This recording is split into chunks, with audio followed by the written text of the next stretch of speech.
We'll get started in 1 minute. We'll let everything settle in.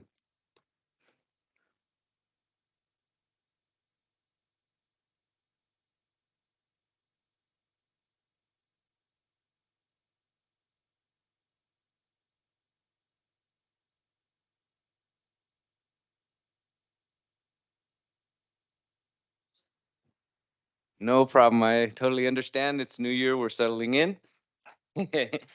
Hello, everyone. Good afternoon. It's January 4th. My name is Geronimo Vasquez. I'm supervisor for District 2, Coconino County, and the new chair for MetroPlan. So excited to take on that role.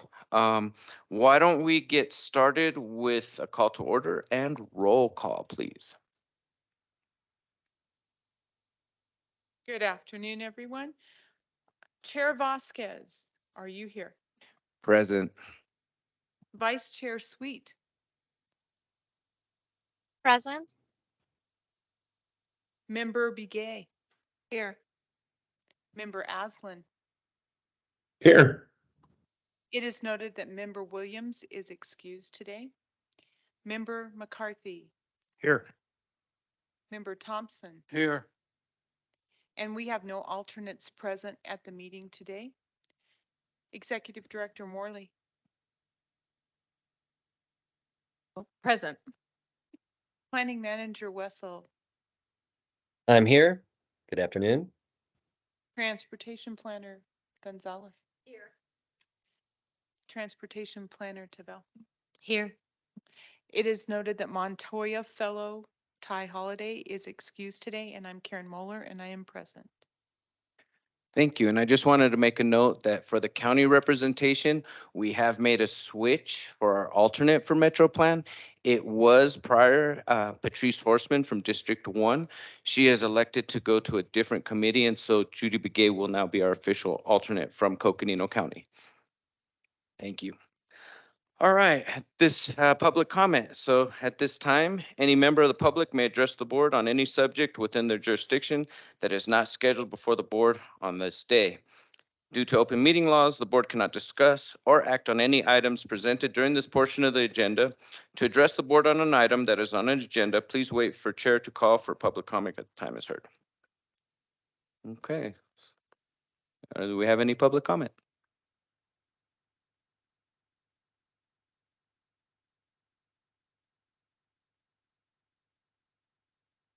No public comment. Okay, thank you. And now we are to the approval of the minutes. Do we have any discussion of the executive board regular meeting minutes? Member McCarthy. Thank you, Mr. Chair. I had a couple little real minor corrections. In item B, it does not item B, last time, I thought it would be good to add that there was no consent agenda. And then on item C3, there was two motions, but it didn't state if they passed or not, and they both did pass. So with those two changes, I'm good with the minutes. If there's no other changes, I can make a motion. Do we have any other suggested changes for the minutes? No changes, but I'll second the motion. Okay, we do have a motion by member McCarthy and a second by member Thompson. All those in favor in approving the minutes, please indicate by saying aye. Aye. Aye. Aye. All right, thank you. Now we're going to the consent agenda. These are routine in nature and have already been budgeted or discussed by the executive board. Do we have any consent agenda items? None. Okay, so we'll move on. General business. First up, Title VI training and presentation. MetroPlan staff Karen Moeller. Please welcome Joanna Lucero from ADOT. She will be presenting our Title VI training today. And Kate, are you? Thank you. Welcome. Hello. Okay. I was waiting for the slides. Good morning or good afternoon, everybody. Thank you for having me. So my name is Joanna Lucero. I am the Title VI Program Manager with ADOT, with the ADOT Civil Rights Office. And I'm going to go over a few rules and regulations for Title VI and how they apply to MetroPlan's Title VI non-discrimination program. So next slide. So here we have the guiding language for Title VI. So Title VI is a federal law that prohibits discrimination on the basis of race, color, or national origin in any federally assisted program and activity. The law states that no person in the United States shall, on the grounds of race, color, or national origin, be excluded from participation in, be denied the benefits of, or be subjected to discrimination under any program or activity that's receiving federal financial assistance. Next slide. The Title VI federal law ensures that recipients of federal funds, they may not deny a service, benefit on the grounds of race, color, or national origin, that they may not provide a service or benefit differently than is provided to others, and they may not restrict an individual in the enjoyment or the advantage or the privilege enjoyed by others based off of their race, color, and national origin. So the graphic here highlights equality versus equity. With equality, we see things as being provided in the same manner, which the goal is equity, however, which is where the services and activities are not necessarily being provided in the same exact manner, but they are being made accessible to everybody. And so that may mean that they are provided in different manners, but the accessibility of the service and the activity is still being maintained, and that's not being deviated by, is not being influenced by someone's race, color, or national origin. The Civil Rights Restoration Act of 1987 was a law that made Title VI applicable to, made it applicable agency-wide. So it's not just, Title VI doesn't just apply to federally funded activities, it should apply agency-wide to all of the agency's activities. However, I do want to mention though, as far as oversight goes for ADOT, our oversight is limited only to FHWA and FTA funded activities, but it's just because this law exists, we do want to always just mention that due to this law, it should be applied agency-wide. Okay, so this is the Title VI Implementation Plan is one of the documents that MetroPlan is required to submit annually to ADOT for approval. So the Title VI plan includes the standard operating procedures for the agency's Title VI program. The Title VI plan is a dynamic document, so it can be improved upon as needed, and we expect it to be improved upon as processes change. It should be user-friendly and accessible to members of the public, so they can see what the Title VI program looks like for the agency. And for ADOT, we do request that the plan be submitted annually to us for review every August 1st. So that's the due date for the Title VI implementation plan. And then here we have all of the different elements that would be included in the Title VI plan. We're not going to go over each of these, just wanted to give you guys a look at all the different pieces that are discussed and mentioned, when we're talking about the Title VI plan.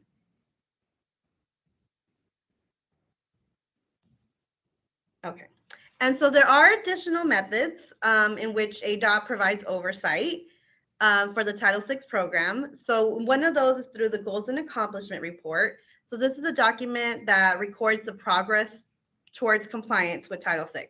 So this is where the agency gets to list all of the accomplishments that they've been able to have or implement in their Title VI program and what goals that they have in the future for their Title VI program.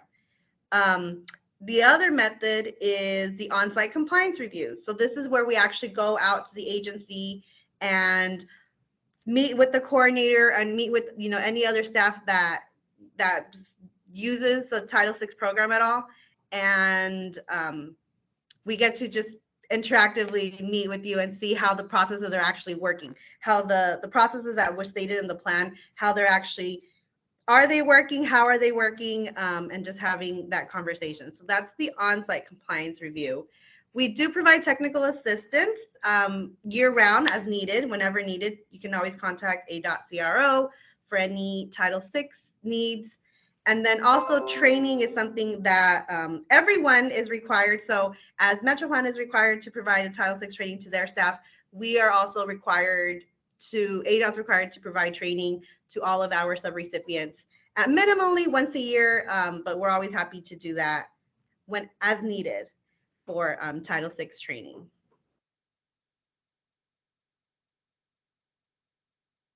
Okay, so limited English proficiency.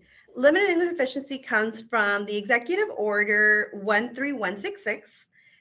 It's also covered under the basis of national origin with Title VI. So the Executive Order 13166 states that people who are limited English proficient should have meaningful access to federally conducted and federally funded programs and activities. That language should not be a barrier to be able to access the services and activities. So, and in English, a limited English proficient person is an individual who has limited ability to read, speak, write, or understand English. Next one. You can go hit it again. So thank you. The other executive order that falls under the Title VI program is Executive Order 12898, which is environmental justice. Environmental justice requires the fair treatment and meaningful involvement of all people, particularly minority and low-income populations, in the decision-making process, in the transportation decision-making process. So environmental justice means identifying and addressing disproportionately high and adverse effects of the agency's programs, policies, and activities, specifically on minority and low-income populations. And so you're identifying and addressing these potential disproportionately adverse effects in order to achieve an equitable distribution of benefits and burdens.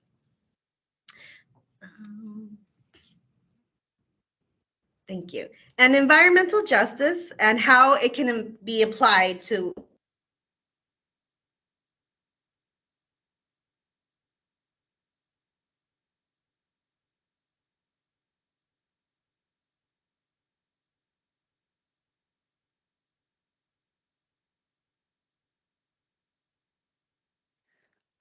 I'm not sure if Ms. Lucero can still hear us, but you have frozen on our end. Oh, now you're back. You're back. Okay. Should I redo the slide? Yes, I think so. Okay, I apologize. I don't know what happened. Okay. So environmental justice and public involvement. How does environmental justice, how can it be applied to public involvement? So for projects and activities, you want to provide meaningful engagement methods for minority and low income populations. And one of the key ways of doing this, or to begin this process, is you want to identify where your EJ communities are, especially if you're doing it on a always recommend doing things on a project by project basis. So you're only looking at the project that you're working with in that at that time.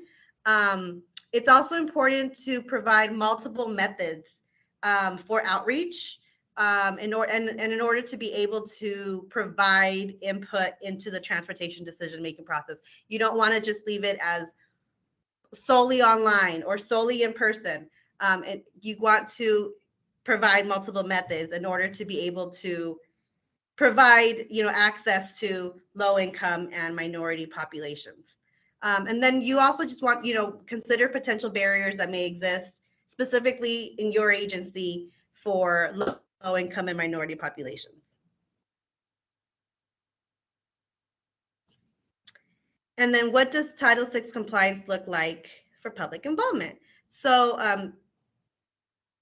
so limited English proficiency in public involvement, some examples of that are providing the notices in multiple languages, and then doing that outreach especially if you've identified that there is a high like Chinese language speaking population Maybe, that's a way you provide the notice. Maybe you have somebody who speaks the language actually doing the outreach.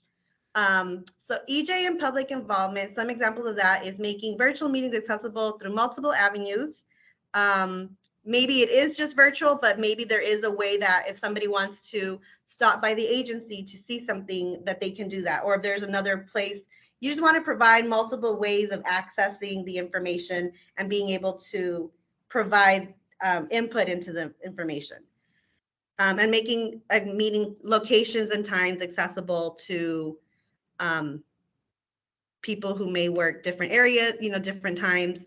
Title VI and public involvement is making sure the public is aware of their rights. And this can be by how you're giving the outreach. It could be like how you're posting it on your website. Are you making it available in other places? The public has access to the transportation making process. That's ultimately what the goal is. You want all people to have access in order to be able to give input. EJ specifically, though, hits on making it accessible for low income and minority populations. Title VI complaints, we want to just make sure to mention this because it's just important.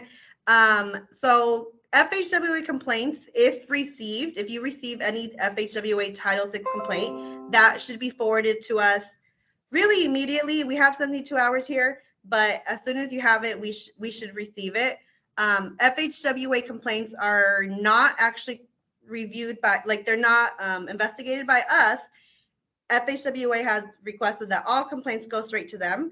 So it just keeps goes up to our regional. If they decide that we investigate, then they'll let us know. But the initial piece is always FHWA complaints go straight to FHWA.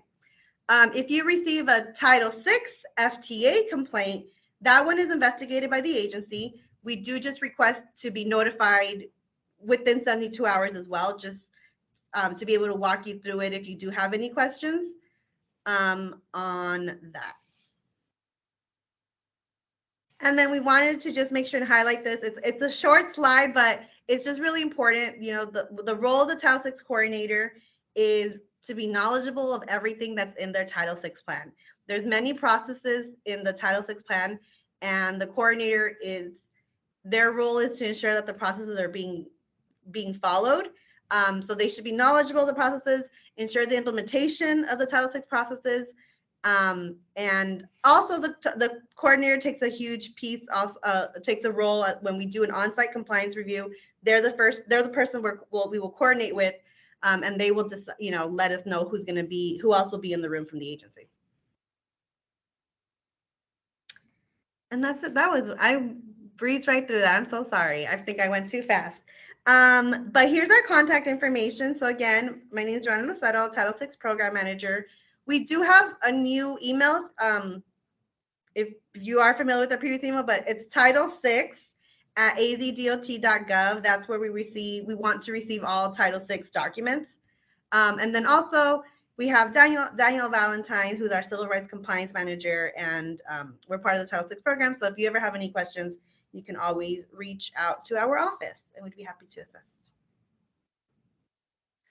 Thank you so much for that presentation. For the board members, this is part of our required annual training for our Title VI program. We are compliant with all the things that were mentioned. The board adopted a Title VI plan this fall, and to get on target, we will actually bring that back to you this spring so we can meet the August deadline and get on the spring cycle for Title VI updates.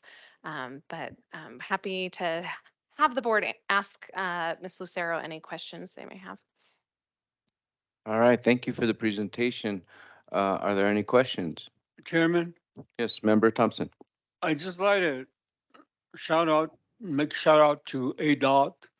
The most visible way, as also is true with the organization, the most visible way of involving the people that we need to get, before us is through the public comment.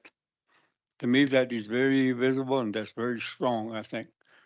So, however, normally, when we're doing a survey, how do we pick, which individuals are in low income to, fill out these surveys?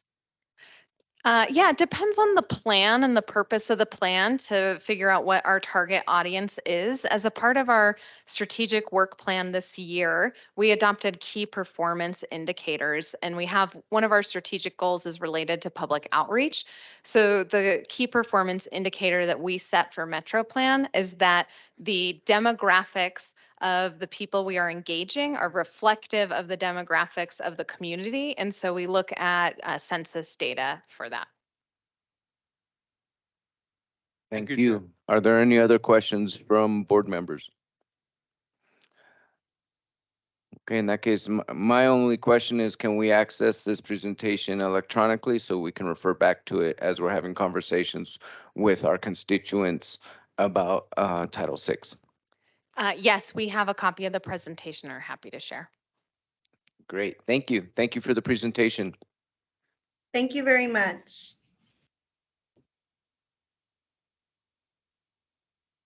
All right, next item. It's my first time running MetroPlan meeting, although I didn't know that was Mountain Line Advance. Never mind. So I'll get smoother. Next up, item number 2, Flagstaff Unified School District bus service reduction update. Thank you, Mr. Chair, members of the board.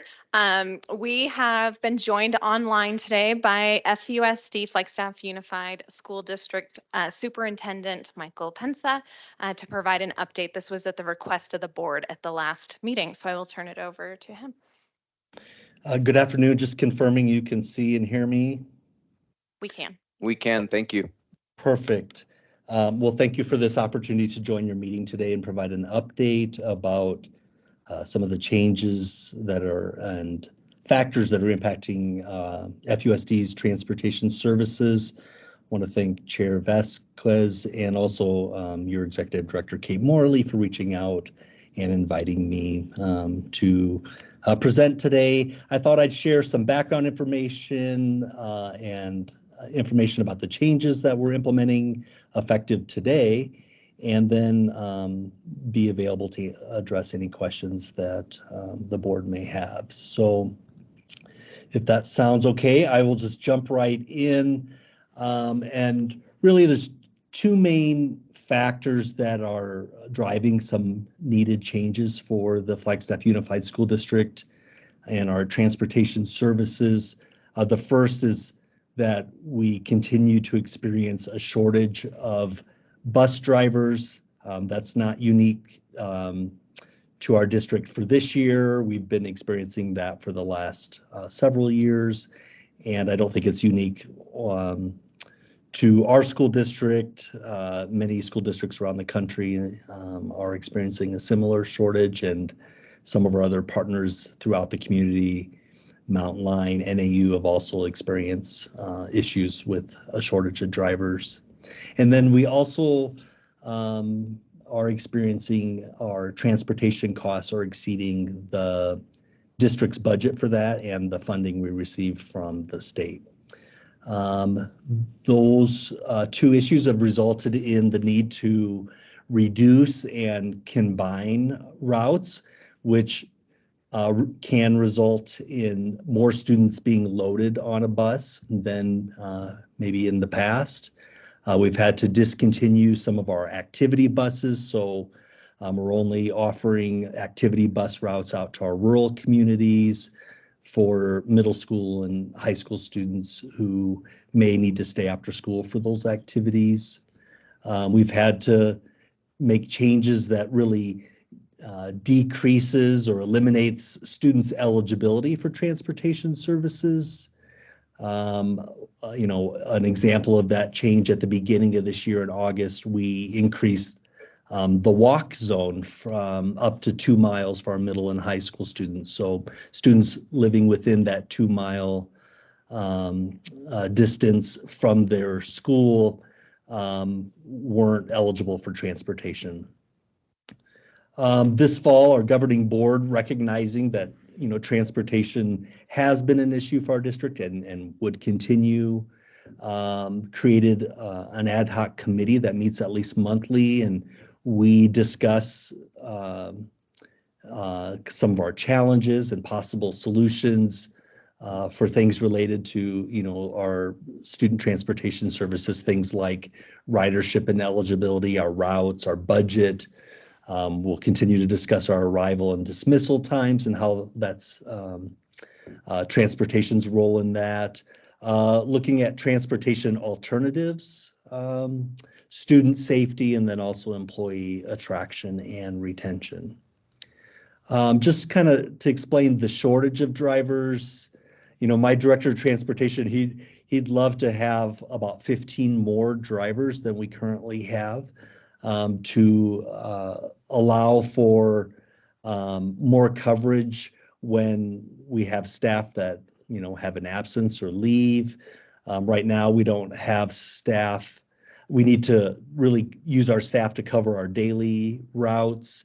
And so we don't have staff to cover our out-of-town activity trips or athletic trips. A lot of our competitions, are, a couple hours drive from Flagstaff, many times to the Phoenix area. And so we're having to charter or use a charter service for those out-of-town routes, which is also, impacting our budget. Seems like every time we're able to hire and train staff, we're just kind of offsetting a staff who decides to retire or resign. So we're really not increasing our number of drivers. Our budget, like I said, our expenses are exceeding our revenues that we receive from the state. Our district is kind of grandfathered in. We get a transportation revenue control limit of about $5.7 million annually. In the last fiscal year, our expenses were over $8 million.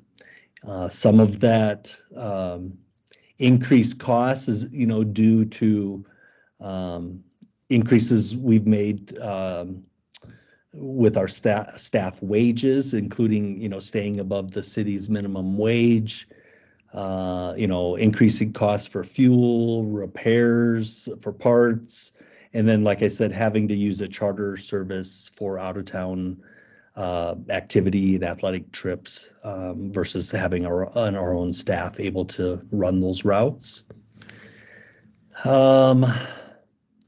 This in October, we had an individual file a complaint about overcrowding of buses, and that complaint was filed with the Arizona Department of Public Safety. And the DPS response to that cited Arizona Administrative Code, which we are familiar with, 13-104.d sections 5 and 6. So 5 says that all passengers shall sit with their backs against seat backs, their legs facing towards the front of the school bus, and all parts of their bodies clear of the aisle whenever the school bus is in motion. And so we were cited that was not always the case. From complaints, we had to submit video shots of the buses when they were in motion, and we were cited that students weren't always clear of the aisle. And some of that's due to combining of routes and filling those with more students than we had done previously. The other section of administrative code that is relevant for us is that, a school bus driver shall not transport in a bus more passengers than the rated capacity stated by the school bus manufacturer. And so you probably, if you've been on a bus, you remember it would say 76 passengers, on this bus. And we follow those. We always have been in compliance so that we don't load more than the manufacturer capacity. But when we engaged in discussions with a official from DPS, he shared that those capacities are really set on, someone who might weigh 125 pounds and, be smaller than many of our middle and high school students. And so The expectation that was communicated from DPS to our district to resolve the complaint was that we were not able to load any of our routes serving our middle and high school students. We could only fill those with 2 students per seat. And so it really reduced the bus loads that we have, like a 72 passenger bus. So the posted capacity, we would now be only able to put 48 middle and high school students on there. Our 77 passenger buses, it reduces the capacity down to 50, and our 84 passenger buses down to 56. And so, without having more drivers to just fill those routes, our committee, and then ultimately, my recommendation and communicated and understood with our governing board was we were going to have to implement changes to really reduce eligibility for students for transportation services. And so beginning today, January 4th, we're implementing 2 changes. The first is to discontinue transportation for middle and high school students who were attending out-of-boundary schools or magnet programs. So we have at our middle schools, Sanawa Middle School, we have our Puente language program. We have the Mighty science and engineering program. At Coconino High School, we also have the Puente language program, and then also our CIT engineering program. Those are really the only magnet programs that are left in our middle and high schools.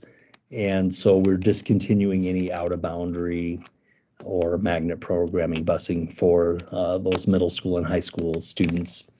The second change is to discontinue transportation for all high school students who live within the Flagstaff city limits. We are continuing to transport students outside the city limits who are coming to schools, such as, Donny Park, Baderville, Parks, Belmont, Mountain Air, Kachina Village, Cameron, Loop. So we're continuing their transportation. For both of the groups of students that are impacted by these changes, we have offered the opportunity for the district to purchase a Mountain Line transit bus pass for the spring semester for those students.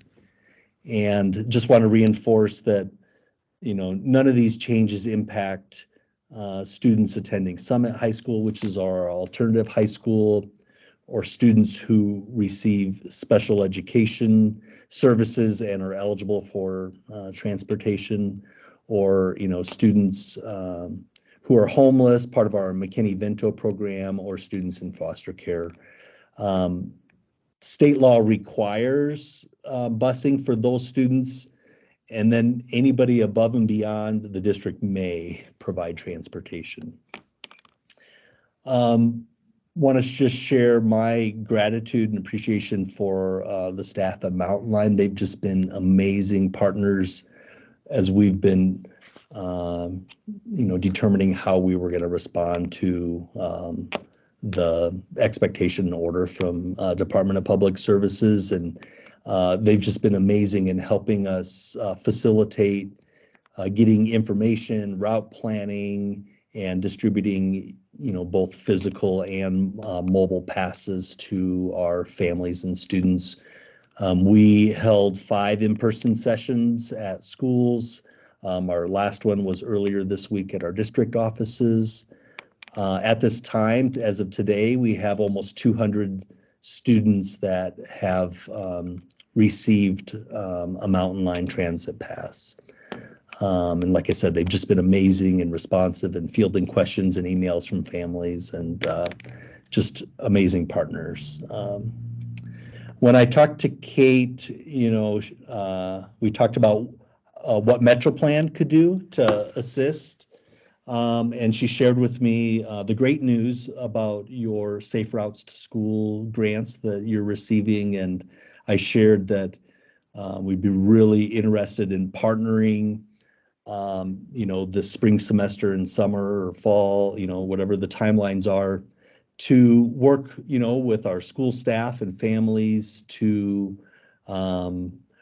map out, improve, raise awareness around some of those different modes of ways to get to school, and looking at those safe routes and how we can, like I said, raise awareness, advocate for considering other options besides, school bus, mountain line, or, a parent driving a car. I know, understand the congestion that is experienced around our schools every morning and after school on a school day, and ways we can encourage carpooling and, again, other modes of transportation to get to and from school would be greatly appreciated. Kate and I talked a little bit about, DPS's authority, and I shared that there is a state level advisory council. It's called the School Transportation Advisory Council. It was put into state law that the governor would appoint members to this advisory council. The membership was expanded a couple years ago, and they're to meet 2 times per year and provide some rulemaking oversight. There were some legislative changes that allowed for more alternatives to, like, yellow school bus transportation, like van transportation, reimbursement to families for carpooling. And so this advisory council is really intended to provide some oversight to these alternatives so that we can ensure safety. And right now, the advisory council hasn't met since 2021. So our current governor and previous governor really haven't been following through on the law of appointing members to that committee. And again, it hasn't met like is required in law. So, if you have any advocacy opportunities that I might suggest that, at the state level, we get this School Transportation Advisory Council up and running so that we can, at the state level, provide an opportunity for schools to share some of the challenges they're facing with school transportation, and we can come up with, at the state level, some solutions that can help, our school districts, our students, and our families get to and from school safely. So with that, kind of turn it back to the chair and entertain any questions. Thank you for that presentation. Are there any questions or comments from board members? Yes. Okay, we'll start with Member Oslin and then Member Begay. Thank you very much. Good afternoon, Superintendent Penka. Thank you, Kate, for agendizing this item. We were all, of course, pretty shocked and dismayed when we heard about this late this last semester. I know it's early. Actually, it's the first day of school. My son was one of the kids who went into the Mountain Line office yesterday and picked up their free bus pass. Curious to see how that's going to work out for him. One of the big concerns that we're facing, of course, is the effect that this has on vehicle miles traveled, as well as congestion. I'm wondering if you've received any word this morning about congestion at various schools, if there's issues, if you're anticipating some problems with that. And then also, Mike, you might choose to demur on this. I'm not encouraging you to speculate too much, but I wonder at some level if there's a deliberate effort underway to undermine and undercut public transportation for public school kids, and if the complaint that came in can be traced back to such an effort, or if this was really just a long overdue thing that was eventually going to come up. And then my final question for you, and I'm sorry if I missed this, if you said it already, just curious how permanent this is, or if the situation is contingent upon hiring enough bus drivers, funding, et cetera, et cetera. All great questions, and make sure if I didn't address, I was taking some notes, but if I didn't address it, make sure you, I'll provide you an opportunity for follow-up. So just initial reports from today are smoother than expected has kind of been the overall consensus. I've reached out to the principals just to hear mainly the things that we were problem solving were just students who came in and were still expecting a transfer bus to be there and realizing there wasn't, even though we each, I mean, we sent at least 6 email, texts, phone call communications to the families of the students who were directly impacted. We did overall messaging, and there was obviously media coverage as well. But even bus drivers were saying to students before winter break, like, this bus won't be here after break, so in spite of that, we had, at one middle school, we had 3 kids. So that, overall, that's not so bad. We have about 600 students that are impacted overall by these changes. So generally, I don't have any perception on if congestion was worse or better. And today with, you add snow on top of that, it makes things even worse. So we'll kind of keep our eye out for that. But I anticipate that we will have more families that are transporting their kids and choosing to do that via car. We know that we will have some students that had to switch. Maybe they were attending an out-of-boundary school. We've had some of those switches to attend now their neighborhood school because they rely on school transportation. I expect I'll have some choose to a different educational alternative besides FUSD because of the changes. So we'll be monitoring those throughout the year. I was really happy to get about a third of the impacted students on utilizing the transit mountain line option that was offered to them. I think that I'm encouraged by that. And, we overcome a lot of, there's, things we heard stigma about the type of people who use public transportation, safety.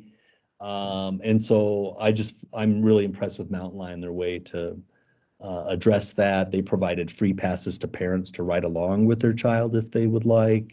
So a lot of efforts to talk about the safety measures that are put in place. So, but we're concerned about vehicle and just overall congestion, and we have our own FUSD climate action goals that talk about trying to encourage other modes of transportation, biking, walking, there's all the electric scooters and different things now for students, different ways to get there. And I think helping parents map out that safe route, if there's things we can do as a community at the city level with MetroPlan, to look at where there's some deficiencies and if it's sidewalks or paths or routes, I think could help address your concern and our concern that we have with just that overall congestion, car traffic, and vehicle miles traveled that's going on in our schools.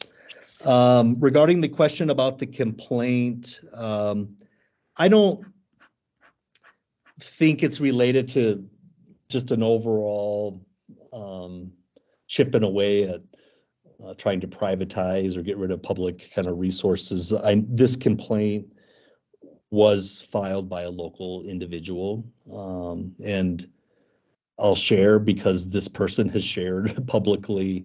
It was actually one of our own drivers who filed the complaint with concern about crowd, or that the buses are being filled with more students. And, the interpretation we got from DPS was different than what has been an expectation in the past. I don't know, our staff or drivers and transportation director would share, it used to be the rule of thumb was 5 cheeks to a seat. So there was a little bit of expectation that there might be somebody hanging over into the aisle.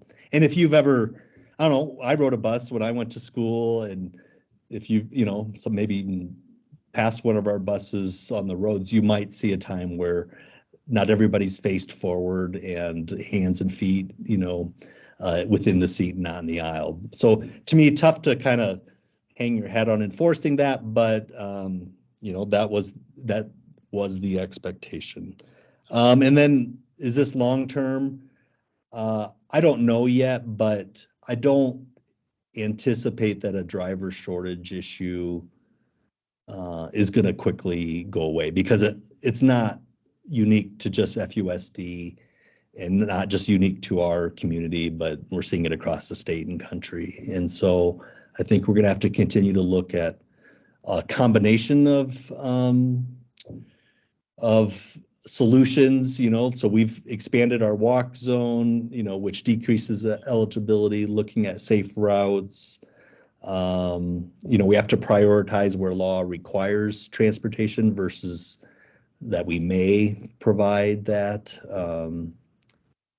How we continue to recruit and retain our drivers, kind of, again, get beyond just like replacing somebody who's leaving, but actually fill our build that capacity up. For us, it'd be huge if we could get some of the trip drivers, because that's really impacting the budget as well, that we don't have,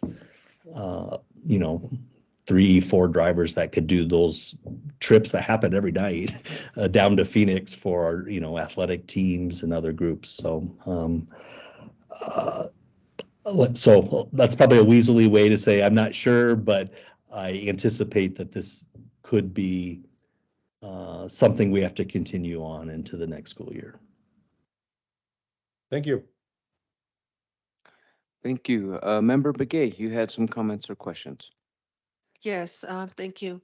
Um, I was going to talk to the traffic congestion and also the concerns from the parents of the 600 parents that students that are in attendance, but that you've answered that already. So my question is, you, in order to reduce more transportation services, you did the middle school and the magnet schools already, and you're also looking at um, transportation elimination, which we were talking about. But if you review and everything is still forcing you to reduce transportation services, what is something that you will be looking at? I don't know if I have all the solutions. I mean, it's a difficult decision to have to prioritize some students over others for transportation. Again, beyond just what's required by law, we end up prioritizing our younger students, our elementary students, over our high school students. In town, we prioritized out of town and rural over in town, attending, your neighborhood school versus not. And those, so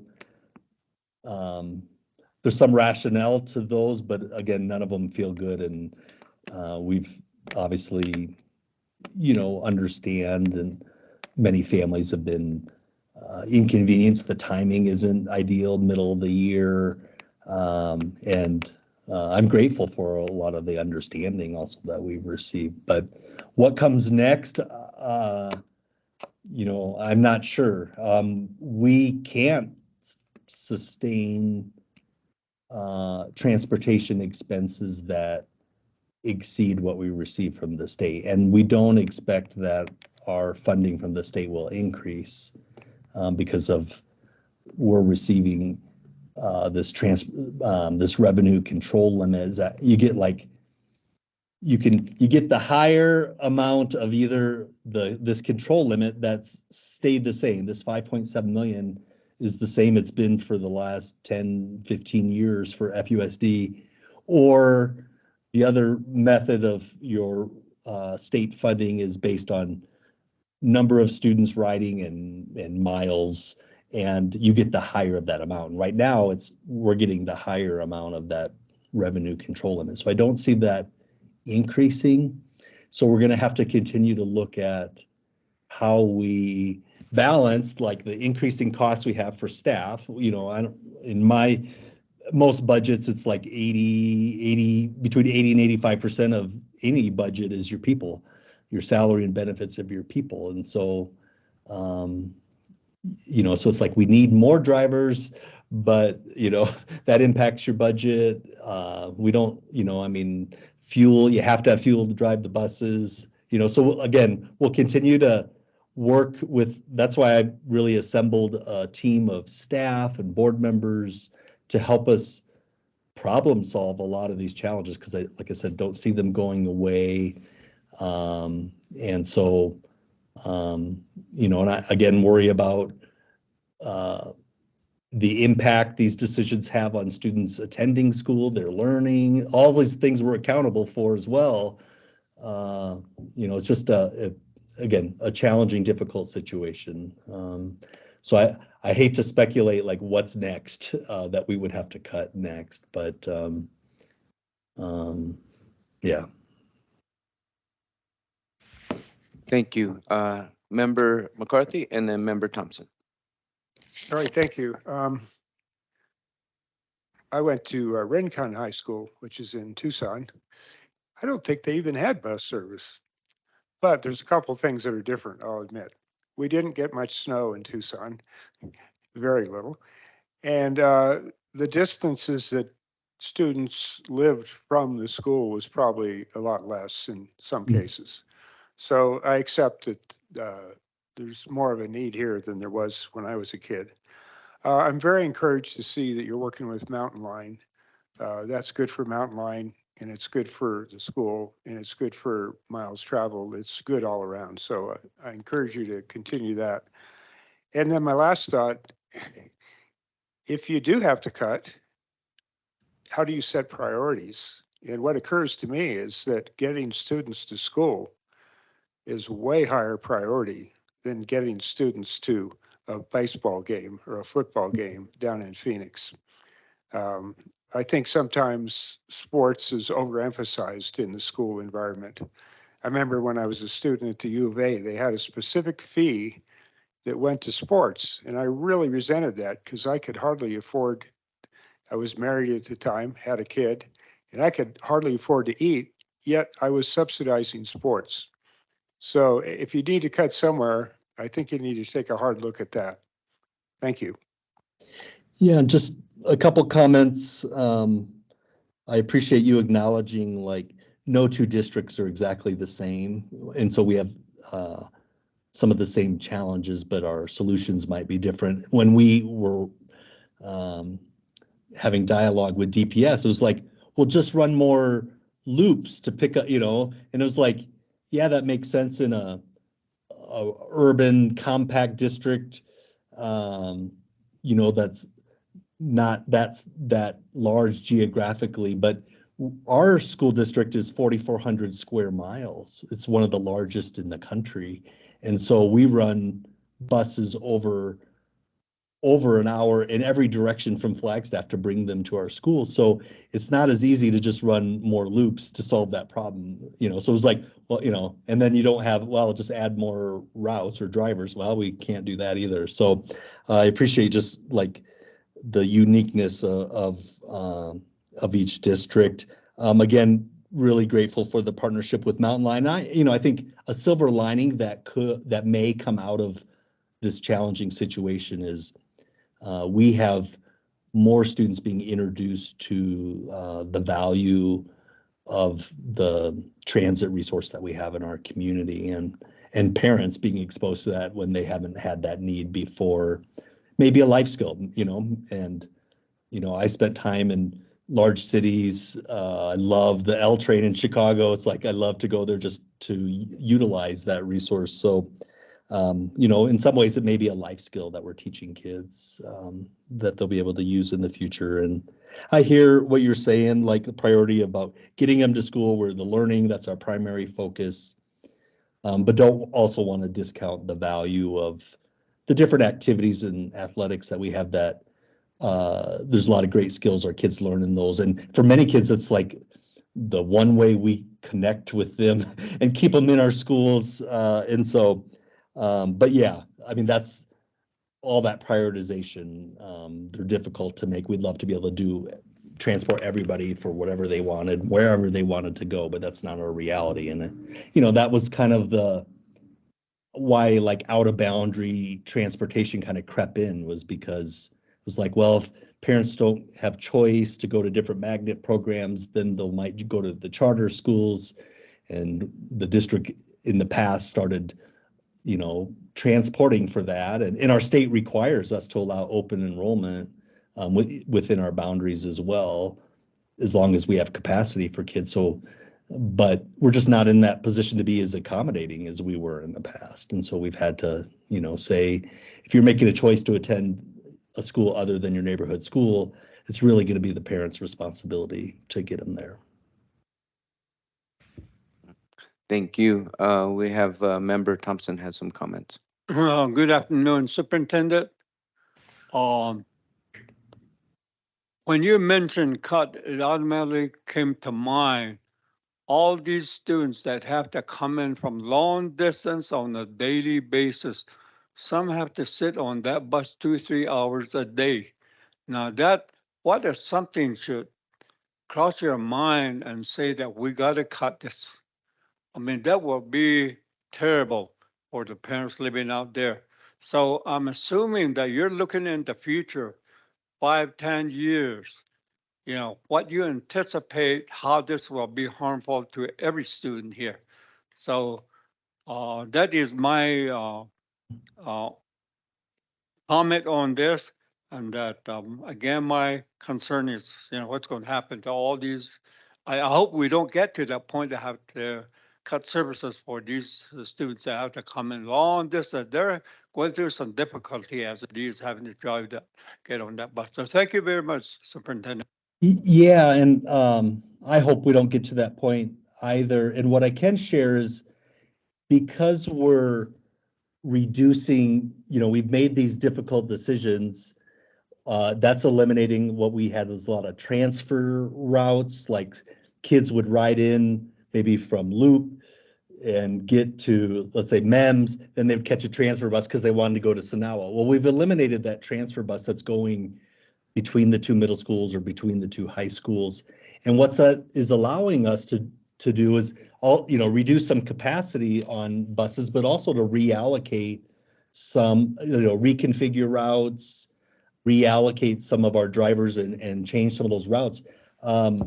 The Director of Transportation shared, we expect our loop route to actually, it's time to go down by 30 minutes each day or each way, increase that time that the students are on the bus by 30 minutes because of some of these changes. So in some ways, I think we can improve the services we are providing, either reducing times, less students on the bus, which could mean, should mean being safer on our buses as well.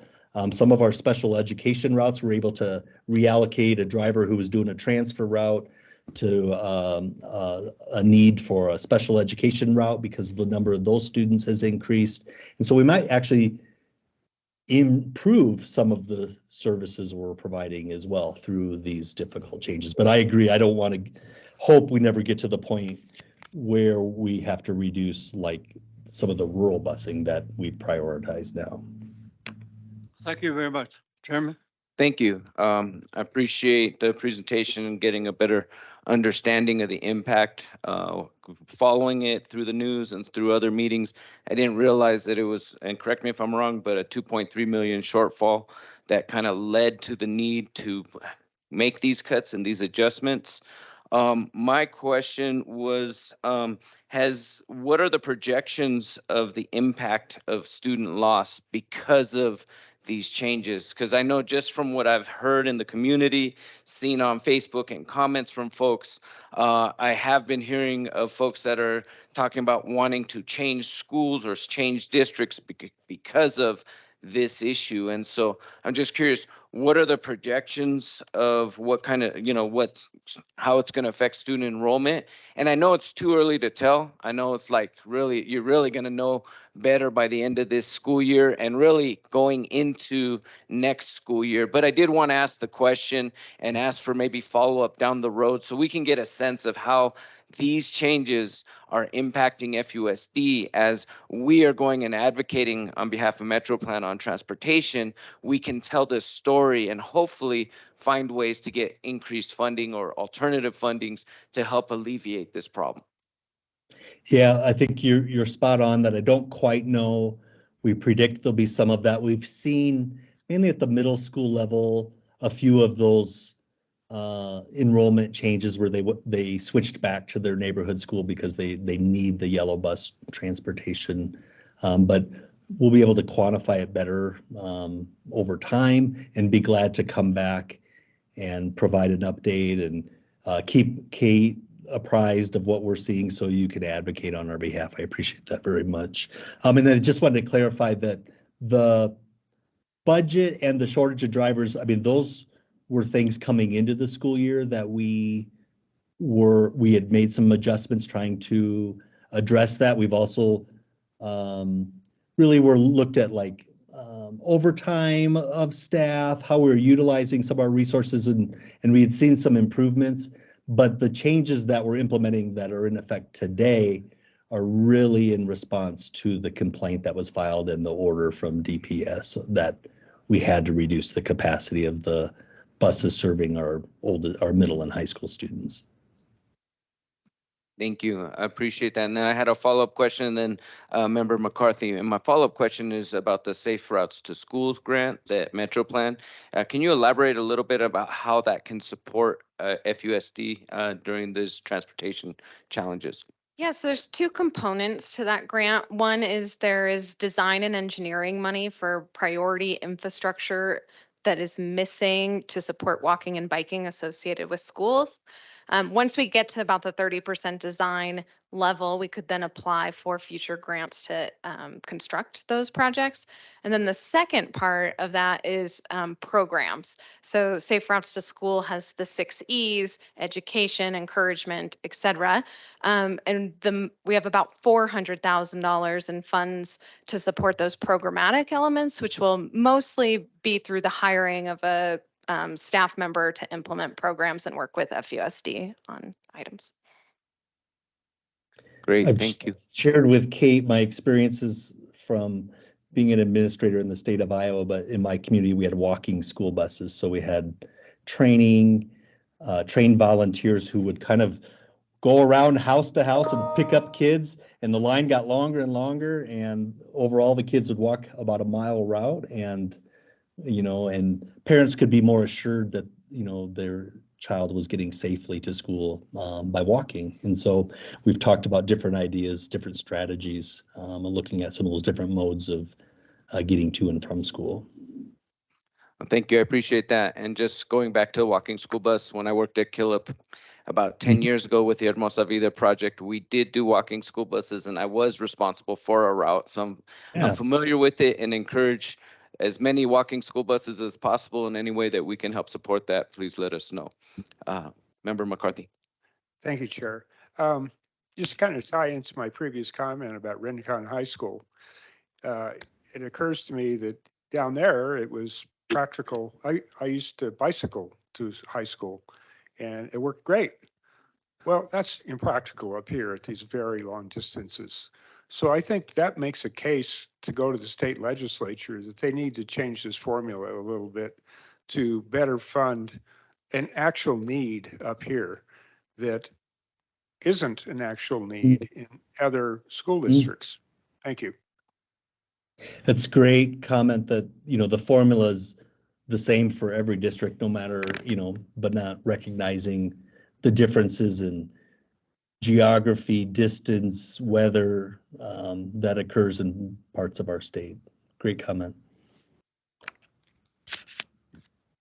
Thank you. And just a follow up on that, and I know on the next item is legislative agenda, and that's something that maybe we can look into. And as we're moving forward, if we can get that information and that story as we're doing our legislative work, both in the county and the city, we can hopefully include that in some of our conversations around transportation to help support and find a solution to better support FUSD, because it's so important, the bus service that's provided. Thank you. Kate. Yeah, that's all we have, and I'm glad that Karen Cruz is with us and heard the conversation. So. Well, thank you for your presentation. We appreciate it. Thank you all. I appreciate all you're doing. Next item is our legislative agenda update. So Kate, I pass it to you. Thank you, Mr. Chair. We have two sections to our legislative agenda. One is state priorities and one is federal priorities. MetroPlan does have a contract lobbyist, Karen Cruz, who has joined us. And Karen, hopefully you're able to hear us and unmute. But she's going to talk about the Arizona Smart Fund and the RTAC bill. And then I can talk about the last two state priorities and we'll move into federal ones. So go ahead, Karen. Yes, good afternoon, everybody. And I apologize if my picture my video is not working for some reason. So I apologize for that. But I did hear that very robust discussion about the impact of the school buses. And I really appreciated the deep dive understanding and a lot of the data from the superintendent, which was extremely helpful. And then all of the very thoughtful questions and discussion around that. And I did key in on the advocacy request by the superintendent to reinvigorate the state school transportation advisory council, I believe is what it was called. So as a follow-up item, I think Kate is certainly welcome to have that discussion with me. And if there's a role for us to play to help support that effort, then obviously I serve at the pleasure of Kate and the board. So I'm happy to engage in any way. But as it relates to my role for today, I did want to let you know quickly that on the Arizona Smart Fund front, very good news that while it's a phenomenal program that was utilized quite a bit, there are efforts that I was a part of that Kate provided some input into to clarify, clean up, and actually strengthen that program, including expanding eligibility to include MPOs and transit agencies that would then qualify to apply for these funds. As it was written originally, there was some confusion because in one part of the law, it said that specifically municipalities and counties could apply, but then later on, it described the types of projects that MPOs could apply for. So there was a incongruence in the language. So we cleaned that up. And then also what we did, one of the main things that happened is that some of the buckets, so there were 4 different buckets that had to do with population thresholds for counties and for cities. And partly what they did was they changed that to be more specific to projects, where the projects actually are going to happen, as opposed to who is, and it will overlap quite a bit, but there may be circumstances where, a project may straddle between a city and a county, for example. And then it would just depend on, which bucket has more money in it and which one is likely to get the funding for that project. So now there's some flexibility to kind of shop around for which which bucket is going to be the best to try to get money from. And then on a biannual basis, the State Board of Transportation has the ability to recalibrate the funding between the buckets so that buckets that are not being utilized all that much they'll be able to shift those funds into buckets that are being utilized a lot more for one thing, to accommodate the need in the communities and to help get those projects funded, much more equitably, but also leading into the budget discussion that I'll have, it will make sure that those funds actually stay in the SMART program and utilized for projects for its purpose, as opposed to being swept, because nobody is, one of the buckets that isn't being utilized all that much in a state of, a situation like we're in now with the budget that is seeing a potentially $1 billion deficit that they're going to have to fill. It would avoid those funds being swept to help close gaps in state budgets going forward. It would just minimize the risk of that. So leading into the budget, and I'm happy to take questions. And again, I can't see everybody, but just please, Kate or someone or chairman, please ping me if anybody has a question. But then as it relates to the budget, uh, and it will also relate to the RTAC bill as well. They are looking at a pretty hefty deficit. Right before the holidays, JLBC came out with another projection, and they saw, and they're now looking at projecting a $600 million deficit rolling into our next fiscal year starting in June.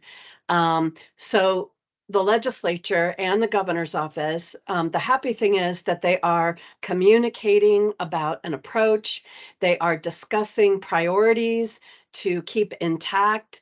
I don't think there's an appetite to necessarily cut programs, but I do know that what they are going to do is go back and look at appropriations that had been made from the fiscal year 21 year going forward, and any monies that had been appropriated but have not been utilized, have not been spent, are subject to be swept to try to plug that $600 million hole, which goes into our RTAC bill.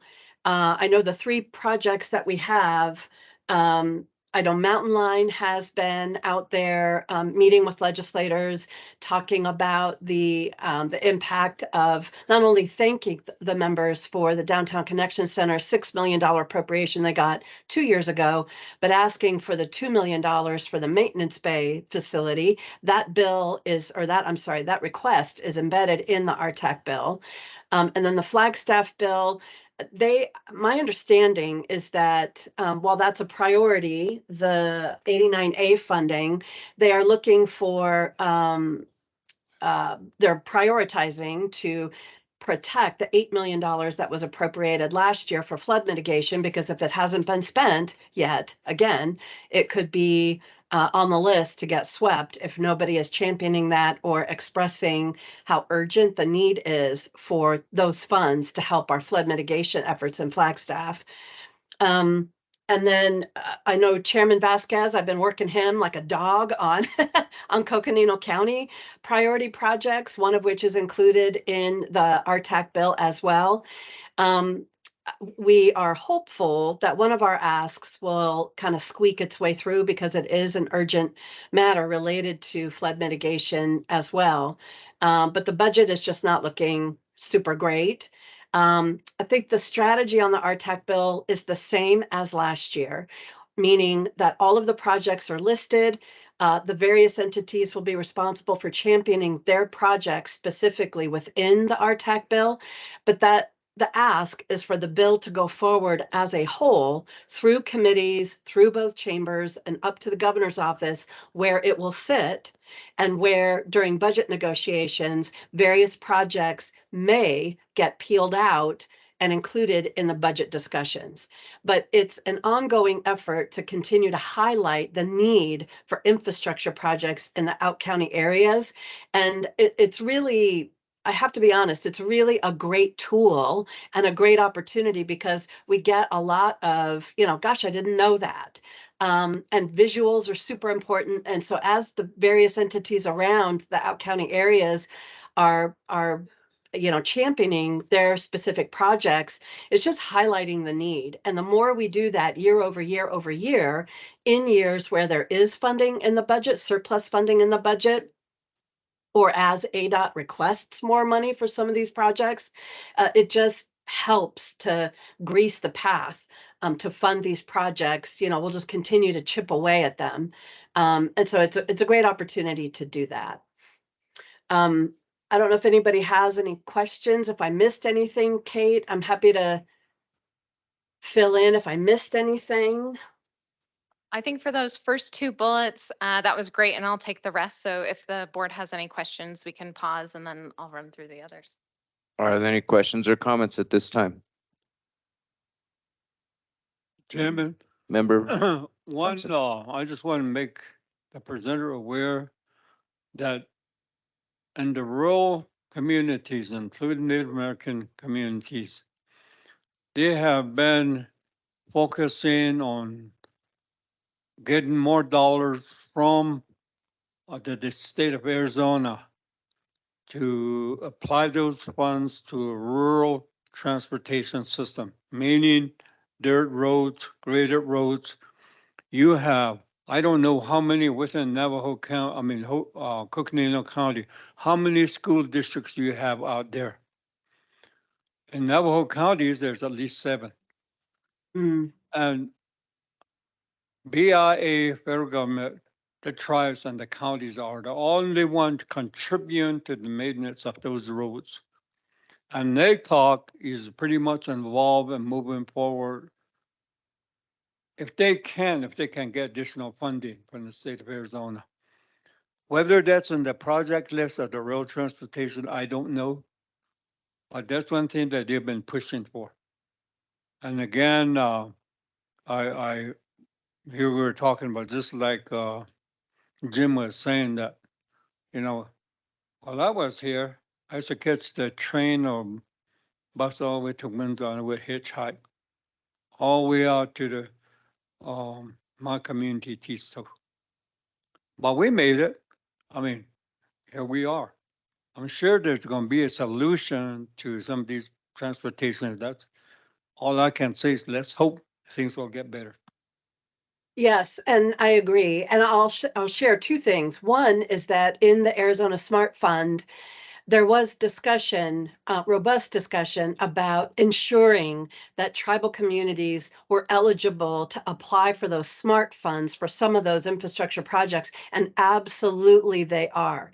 And there is going to be a more robust effort by, it's not clear whether it's ADOT or the governor's office or whomever, communicating to our tribal partners that they are eligible and encourage them to apply for those smart funds as needed. So that is one point that I wanted to share with you. And the other is that as we are Coconino County, as we are meeting with members on our priority projects, Supervisor Begay has especially done a good job of advocating for funding for roads, a specific road on the Navajo Nation that's important to her. So the message is getting out there, and I think other entities and there are other messengers also carrying that message on behalf of the tribal partners as well. So it's being continued to be elevated, and it will continue to be discussed and elevated in our legislative meetings, of course. Thank you. Thank you. Are there any other questions or comments? Okay, and just to answer Member Thompson's question about how many school districts in Coconino County, I looked it up, it's 7. So, Kate. Thank you. So the two other state priorities we have on our legislative agenda are long-term funding solutions. This is an ongoing conversation, particularly with RTAC, the Rural Transportation Advocacy Council, leading the way on how we want to pursue long-term funding solutions. And then we also had some goals related to the state highways within the MetroPlan region. That's the map that you see on there. The colored routes are owned by the state of Arizona, but we have local priorities and goals that we are trying to meet on those roadways, such as bike improvements, dark sky lighting, some rest stops, and then also post-wildfire flooding assistance. So we've made a lot of progress. You can see it on the screen in those, including 2.6 million for dark sky lights along the roadways. So good progress on those state priorities. For federal priorities, we had 2 types. We had some funding priorities, and then we also had some code or standards priorities. So first, we are starting to engage on reauthorization of the IIJA, the infrastructure bill that was passed that increased federal funding so significantly. The goal really is to try to maintain those levels. And so we're working through national organizations to do that. We're also working with national organizations to look at eligible activities under carbon reduction program and transportation alternatives, ensuring that we can be hiring the staff to deliver those programs. This is where we had intended to hire the TDM planner for almost a year under the carbon reduction program, and then we're not able to do that in the end, even though the activities that person would do were eligible. And then finally, support the award of funding for regional projects. And so you can see on the screen that we have made a lot of progress in applying and being awarded grants. So far, MetroPlan has written 4 grants since this summer, and 3 have been announced and all 3 have been awarded. So fingers crossed that that last one comes through. All right, and then on federal priority standards, we had 2 items. One is support the modernization of car safety ratings. This is a national movement to have cars not only recognize the safety for the passengers inside the car, but the deadliness of the vehicle to people outside the car. So that is ongoing work. And then the manual on uniform traffic control devices is an overarching document that guides the design of roadways across the country. So if you can make changes within the MUTCD, it trickles down to roadways across the country. That was just released in December. They FHWA, I think, had not done an update in over 10 years, and they put out their first update. It has some really exciting revisions. It's not everything we wanted to see, but they have revised the way speed limits should be set. They have more bike and pedestrian-friendly design options. They are more accommodating of artistic elements in the roadway, such as we're doing with the Bloomberg grant, and have new signage, standardized signage for electric vehicle charging, amongst other things. So good progress on that as well. And with that, I'm happy to take any questions on other legislative priorities. Thank you. Are there any questions or comments at this time from any members? Yes, Chair. Okay, Member Aslan. Thank you, Chair. Thank you, Kate. You mentioned dark sky lighting and funding. I wanted to wait till this point in time in the conversation because the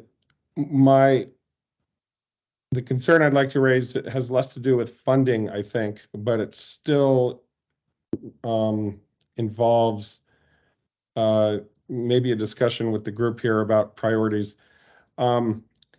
Kate, you know this, the rest of the board might not know. I've been in discussion with the U.S. Naval Observatory and our Dark Sky Coalition over the past few months.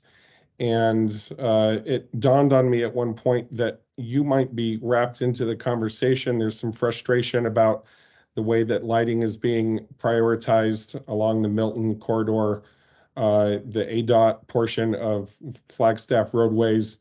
There's some, maybe not feet dragging, but just the bureaucratic red tape and the frustration around how long it's taking for some of the dark sky compliance measures to be implemented.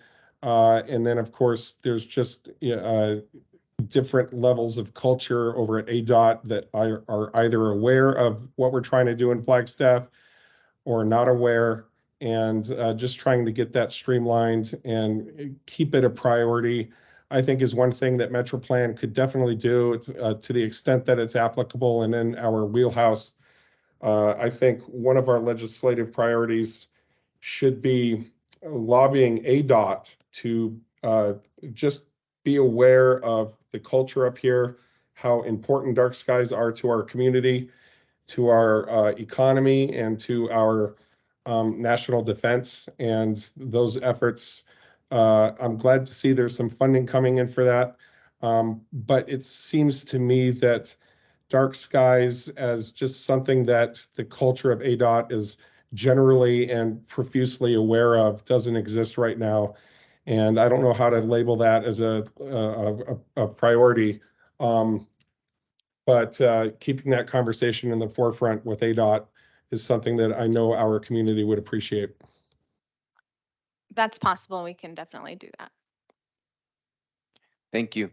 And that does, recently on the county side, we did do an ordinance to change our dark sky ordinance for the unincorporated areas. So I don't think that impacts Milton because it is in City of Flagstaff jurisdiction, but on the county end, we did adjust our dark skies ordinance to help protect those areas in the county areas. All right, and I had a question that was also passed. You mentioned that ADOT is planning on reopening the parks and Christensen rest stops. Can you explain a little bit more about that? Because I don't know where the Christensen rest stop is. Sure. I believe, and without having the map in front of me, I may be wrong and Dave can correct me, but one is east of Flagstaff and one is west of Flagstaff. And they've been closed for some period of time, and it has been a goal of the county to get some rest stops reopened. Mhm. So the state did conduct a plan this year and did prioritize reopening those two rest stops. My understanding is that there are contracts out to have those, they need to be refurbished, I would say. And so that the contracts are out to get that work done and hopefully will happen within, the next 2 years. I'm not exactly sure the timeline. Great. I'm a little disappointed to hear that it's east of Flagstaff and not south of Flagstaff at the Munns Park rest stop, but we'll take what we can get. So thank you. Are there any other questions or comments at this time? Okay, Kate, please continue. Chairman, Oh, yes. I do believe that some of those are concerned to us while other projects are being reopened up, rest areas, some are not. That we've been between Winslow and the reservations, there's one part that's there. And that's not part of those that can be reopened. So we do have our challenges out there as well. Thank you for that clarification. Okay. Oh, do we have a comment, Dave? Yes, Mr. Chair. Excited to see you.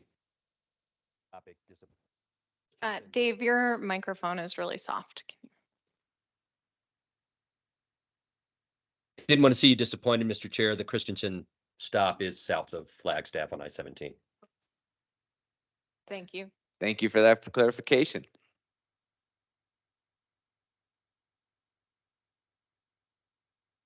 All right. So, Kate, anything else? Not on that item, Mr. Chair. All right, then we'll move on to the next item on our agenda, the MetroPlan cash flow discussion. Kate? Okay, so MetroPlan is in the excellent state of having almost double the federal funding it did before the passage of the infrastructure bill. However, all the grants that MetroPlan receives are reimbursement based, meaning we have to have the cash to front all the expenses, and then we ultimately get reimbursed by the federal funds. And that reimbursement can take 2 or 3 months, depending on how bills cycle in and when reimbursements happen. We can be floating quite a few expenses over time. Historically, the board has had a fund balance, which is essentially how much money is in our bank account, of about $140,000 a year. It was a fourth of our annual operating cost. However, we didn't adjust that when the federal funds increased, and we have a lot of expenses that don't fall into the operating category, meaning we run into cash flow challenges. Luckily, we have great partners with Mountain Line and the city, who a lot of our invoices are with, and so we're able to time invoices back and forth to make the cash flow work. And ultimately, we have a lot of federal funding available to us. We just have to be able to find the way to pay the bills while we wait for reimbursement. And so cash right now is limiting our ability to spend down our federal funds because we don't have enough cash on hand. So we also have a bunch of subrecipient relationships right now with the city and Mountain Line, valued at almost $1.5 million, and we're looking at doing more of those. We also have to front some of those expenses. So again, adding to our cash flow challenges. What we really want, again, is to have 1/4 of our budget available to us, which is approximately $500,000. So I've initiated conversations with the management committee around how to resolve some of these cash flow issues. So the management committee is made up of the city manager, county manager, Mountain Line director, et cetera. And we've looked at our IGA, the IGA that establishes MetroPlan, that's up on the screen in front of you. And it basically says that the parties, and actually the parties to this IGA are only the city and the county, not our other partners, will make an annual contribution to MetroPlan through the annual budget process to resolve our cash flow issues. So we've started a conversation about how cash flow issues can be resolved in the upcoming budget process of the city and the county. And in the meantime, the city thinks that they may have some other solutions to resolve some of our cash flow challenges in the more immediate term. We've explored a lot of options. I'm not going to go through everything on the screen, but they're all different things that we have talked about. And ultimately, the idea that seems to make sense is to set up a fund similar to Mountain Line. So the city has a very similar fund to Mountain Line. It's not used for actual expenses because they have a lot of federal funds that come through, but it allows them to spend the money up front, get their federal reimbursement, and essentially pay the city back after that. So that's the last bullet on the screen. So something similar would work for MetroPlan. So next steps are really to continue to explore this through the city and county budget process. Again, we're looking for about $500,000 in cash flow. We have about 150, so an increase of about 350,000. To do this, we would also want to open a new bank account because of federal insurance limits of 250,000. So at times with that influx of money, we might have a lot of cash, and then at times we might be very low on cash. We just want to make sure all that is insured. And we will potentially have some actions associated with this at the February advance. The board would need to take action on the opening of a new account and any IGA changes for the short-term solutions with the city of Flagstaff, in addition to anything that may happen longer term in terms of budget. So I just wanted to start the conversation with the board, make sure everybody was aware that we are working through this. I think we have solutions in hand. So. Thank you. Are there any questions or comments at this time? Member McCarthy. Thank you, Mr. Vasquez. Yeah, so you're right on top of the short-term problem. Are you on top of the long-term problem? In other words, we don't want to have to keep having the city or the county subsidize our needs over the long term. So what's the long-term idea? I think the long-term idea is also to set up a fund balance, whether or not that would also involve the county contributing and not just the city contributing, I think is the main question. The city and the county came together to form a MetroPlan, so that's why that IGA is really only between them. And really it would be a pot of money that we had access to, not to spend, but to use as cash flow. So that same solution seems to be working long-term, but it might just be a different arrangement to get the three-party agreement in place. Are the county and the city agreeable to a long-term arrangement similar to this? I can say the management is. I'm not sure how far the conversations have gone in terms of the elected bodies of both organizations, but I had a really great conversation with Manager Clifton, Deputy County Manager Bertelson, and Rick Tatter with the City of Flagstaff. Everyone saw the issue, understands, and thinks that there are options to move forward. So that didn't seem to be a concern. So I can say it hasn't come to council, but I'll also say that our city manager and Rick Tatter, et cetera, are highly respected by the council. Yeah, and on the county side, we've had some conversations, but nothing has been brought to the board yet about this issue. So we look forward to getting more information, and at some point in this, as this conversation goes forward, having that presentation to the board. Thank you. All right. Are there any other questions or comments? All right. In that case, let's move on to the next item, which is Transportation Improvement Programs, Call for Projects. Dave Wessel. Yes, good afternoon, everyone. Thank you, Mr. Chair, members of the board. This is a very simple ask of you today.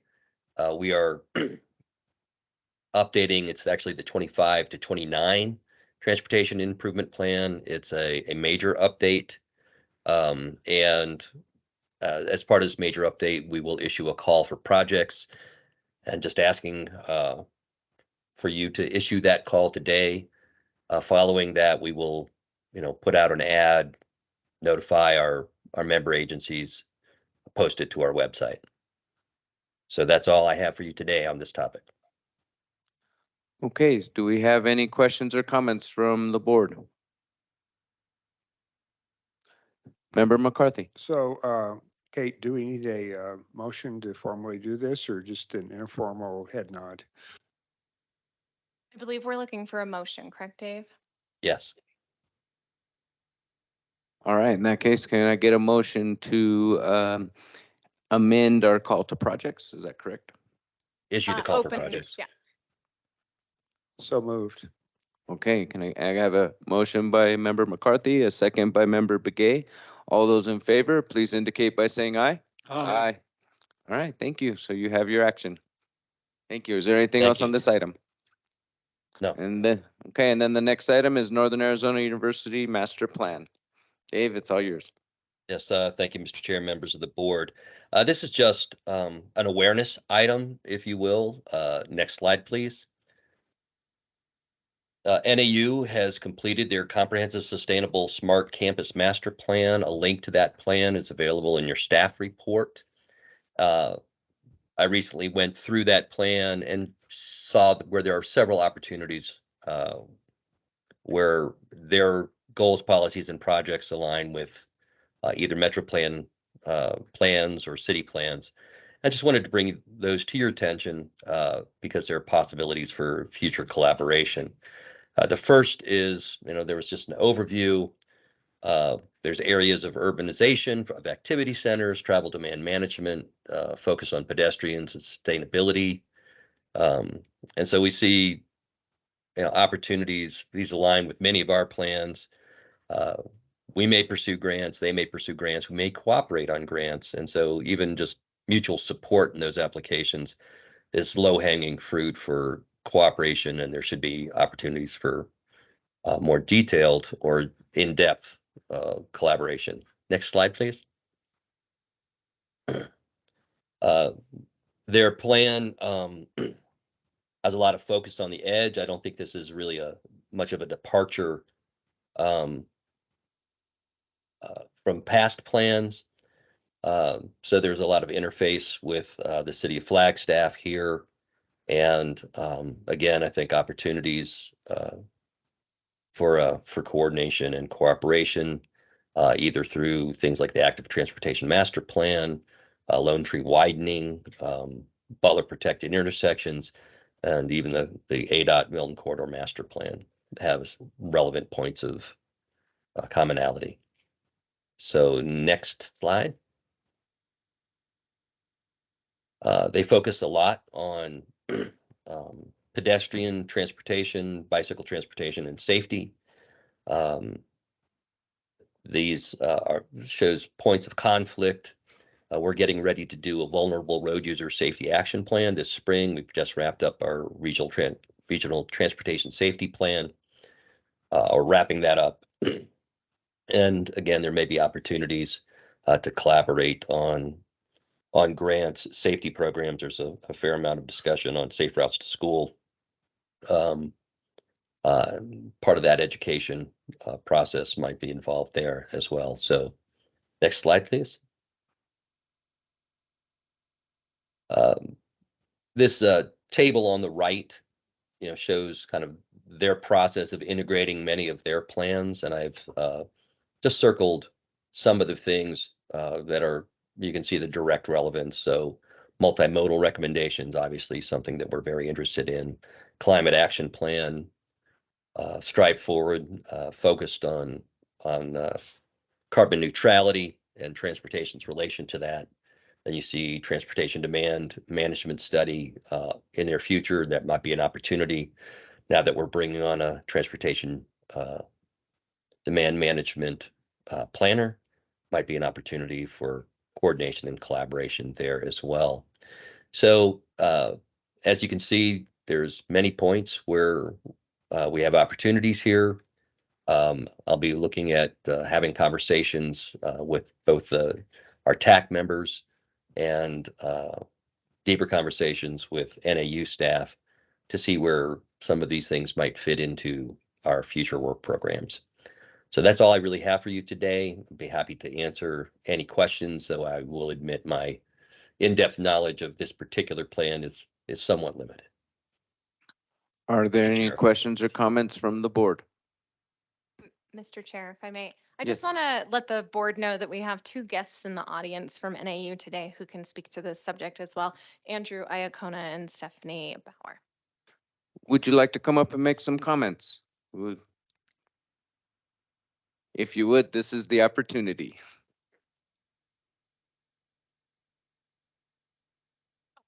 Hi, I'm Stephanie Bauer. I'm the Associate Vice President for Facility Services at NAU.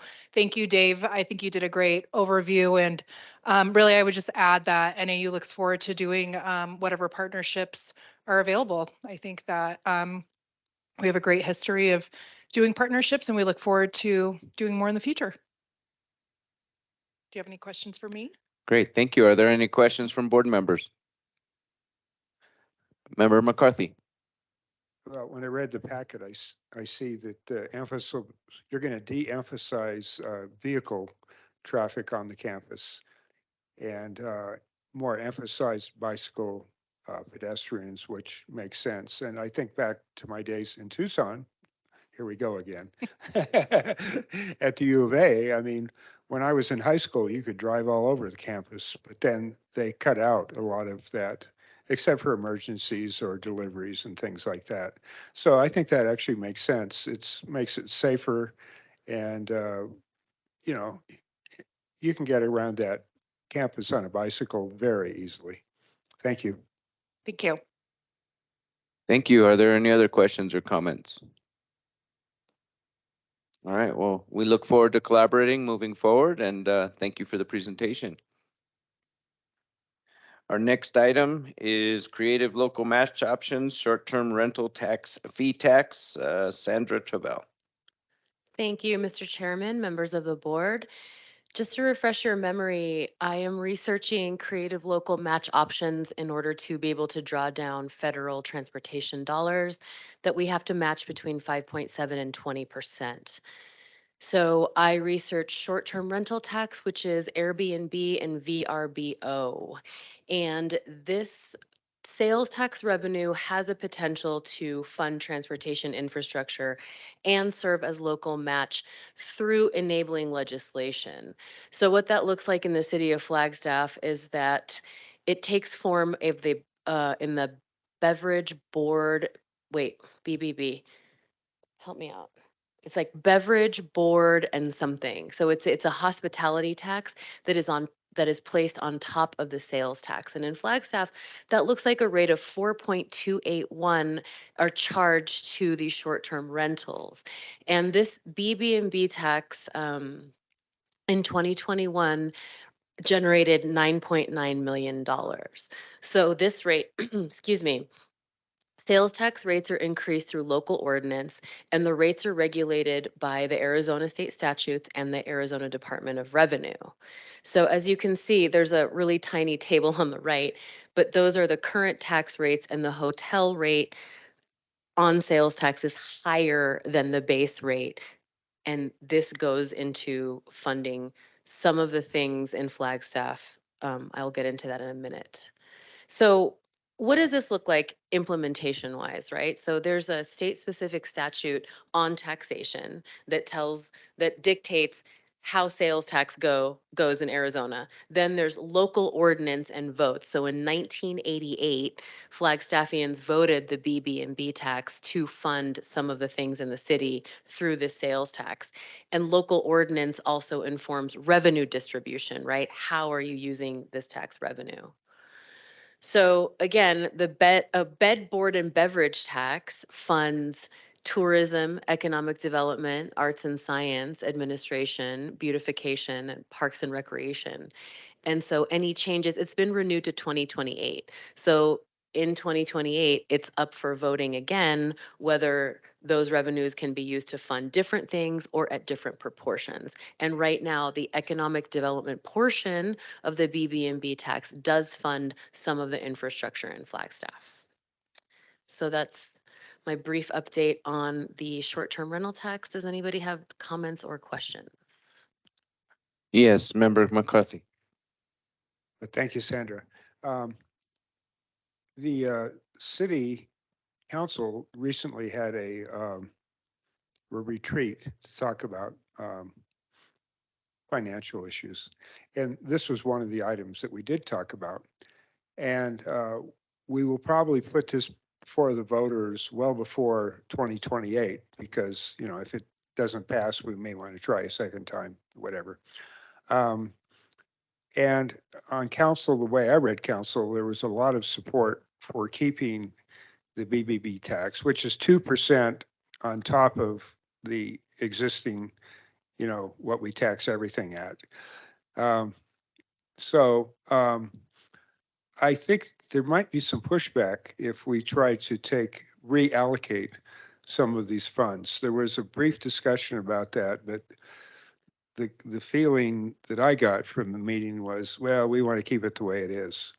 Um, so yeah, there's always chances for reallocating more for transportation or something else. But I'm just letting you know there might be some pushback. Um, I actually made the suggestion that we reduce the tax from 2% down to 1.5%, and that didn't go anywhere. It's me against the six. And I respect that. So there is another way of saying that there is a lot of support for keeping this tax, but reallocating it, that might be rough. Okay, thank you. But we can always talk about it. Thank you, Member McCarthy. That's an excellent point. So anytime that tax revenue distribution goes up for redistribution, there is always a tension between the current beneficiaries. So that is a good point. Thank you. Anybody else have questions or comments? Any other questions or comments? Member Thompson.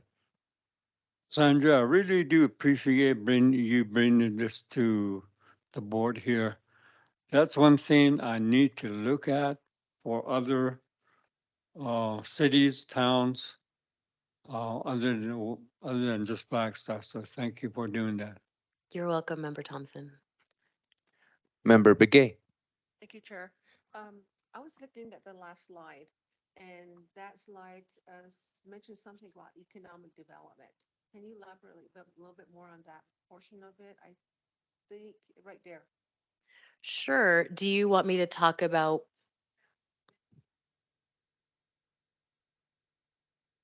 Yeah, economic development funds some of Flagstaff's infrastructure, like streets and pavement preservations and things on Butler.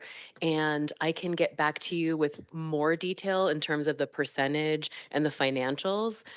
They are available. I just don't have them on the top of my head, but it is used to fund some infrastructure in Flagstaff, and I can come back to you with greater detail online. Thank you. And I think, that should be shared among the board, so that we can look at that and, just kind of when you're doing a presentation, we know overall, within that area what we're talking. Thank you, Member Begay. So you just want more detail on what these categories fund? Okay, I'll be happy to provide that. Yeah, I think that would be helpful, and that would help those of us that aren't on city council, but part of the conversation to find ways that we can help support any efforts moving forward, because obviously we want this tax to be renewed in 2028. That might be, and obviously sooner possibly, but that might be that opportunity to pivot or adjust if needed. But in order to do so and in order to find those creative ways, we do need those details so that we can have a better understanding of what used for the tax, and then have the ability to explain it to the public why this kind of pivot is so important to our current infrastructure, to our current economic development. Looking at the list, probably beautification and tourism probably fit in there as well in terms of ways or that we may be able to find some additional transportation funding. So.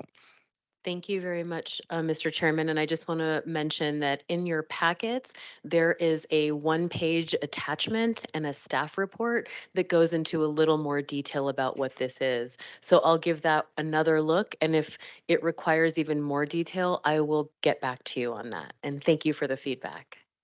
Great, thank you. Yes, Member Begay. Absolutely, we'll get you a Thank packet. you. We absolutely will. Thank you. All right, are there any other questions or comments? All right, thank you, Sandra. Next up, MetroPlan happenings. All right, this is our wrap up for items from staff members. So a couple topics to update you on. We did finally get our transportation demand management TDM planner hired. They are starting January 22nd. I don't know why I They're starting January 22nd, not 2022. Uh, so, and that will be of 2024. So we're very excited to bring them on board and get that program rolling. I know we've been talking about it for a long time. Audits, we have 2 audits underway. Big thanks to Karen for managing a lot of the back and forth with the auditors. It's the first time we've ever been audited by ADOT, and it's our second ever single audit, annual single audit. So, so far they're going very well, and we'll bring results to the board this spring. And then grants. There have been so many lately. They're all coming out and getting awarded, and new ones are about to open as they come out. So um, great news for the city of Flagstaff. The Butler Complete Streets was awarded for 9.6 million through the Safe Streets for All program. It's very exciting. We're now helping the city on an application for improvements on East Butler through the RAISE program. We held a grant writing workshop here in town. So we would get a lot of requests about, can you help with grants? But also we don't have the resources to be writing these grants. So instead of sending people all over the country to grant writing workshops, we just decided we'd have one here and hopefully save some money. I think we had over 30 attendees in that class, and we'll now do a grant management one to go along with it. A couple grants opening soon, Highway Safety Improvement Program, and another round of the Safe Streets for All. So we're working with partners to try to line some applications up and make sure we seek funding under those programs. And then just an update on our Bloomberg Asphalt Art Grant for the Cheshire neighborhood. We do have a call for artists out on the streets. If you know any artists, be sure to share that so we can get that project moving forward. And with that, there's many other things going on, but these are just a couple highlights. Very appreciative of all the staff at MetroPlan to get all the work done. So happy to answer any questions. Are there any questions or comments from board members? No, it looks like we're good. So thank you. We really appreciate the update and presentation. Next item is items from the board. So that just updates from folks. If anyone has anything. Do any board members have any updates they would like to share with the board or with everybody? Member McCarthy. I'll define we, me, Miranda Sweet, and I think Austin Aslan was there also, and the transportation staff at the city. Miranda brought up an item about what is more efficient, to have the city do something, have MetroPlan do something, and I gave a little background that we've talked about this because I was involved when we split off MetroPlan from the city and made it its own organization. But what Miranda was suggesting, and apparently she's not here, that's why I'm bringing up for her, is she said she would like to have a little more knowledge, maybe a little more discussion about how does the staff, and by staff, we have 2 staffs, the city staff, MetroPlan staff, how do we decide who does what? And I'm sure you probably have Kate, you probably have a very good gut feel for that. But Miranda was suggesting that maybe we could have a little discussion about it so that the board members better understand it. Does that make any sense to you? That makes sense. It's something we've been talking about the upcoming advance, which you can see is our next meeting, February 15th. We've been talking about agenda items, and this was related to a topic we were talking about. I will say historically, it's been set through the strategic advance, just creating the work plan for MetroPlan staff has led to that, but there currently is no standard way of deciding whose role is what. And so it could be a good advanced topic for us. Great, thank you. Are there any other questions or comments or report outs from members? Member Thompson? Unfortunately, you're going to have to put up with me for the next several months or when the governor, if she's able to get that appointment approved by the legislature. So I'll continue to sit on for a little bit longer. I know Jerry is very interested in it. Jerry Williams. I did talk to him.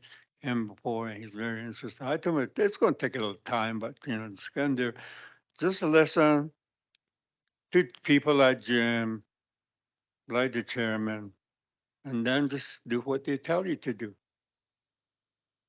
Every time Kate comes into the boardroom, boy, that I get chills up my spine. I know what she's going to do. So you guys are doing a good job, I think. Okay. Thank you for that feedback. And I guess I'll go with my report. The big thing for me is that this year, or just last year, I guess, I was assigned to the NACO, which is National County Association, or National Association of Counties, excuse me, National Transportation Committee. I was actually on a committee meeting just before this meeting. Don't really have any updates yet. However, in February, right before the strategic advance, we will be going to Washington, D.C. for the national conference. And during that time, we do have a transportation committee meeting. So if there are any items or things that you'd like me to take back and kind of look for, investigate, look for opportunities, that time during February 7th, February 14th, we'll be in Washington, D.C., and we'll be available to do that lobbying or go and investigate and see what opportunities are out there. And it would be great to be able, we will be able to come back on the 15th for the strategic advance and share some of the items we learned during that time. So please be proactive. If there's anything that you see that maybe we can help advocate or go investigate while we're in DC, we'd love to be able to bring that information back to MetroPlan. So that would be my transportation update. Are there any other comments from board members?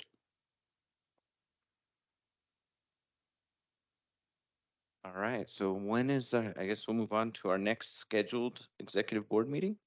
Yeah, February 15th, it's the joint meeting with TAC Management Committee and the board, the annual advance. It will be at the ADOT offices. So they have a board meeting room there that we will use for that. That's Great. the old Harkins Theater. Yeah. Yes. Okay.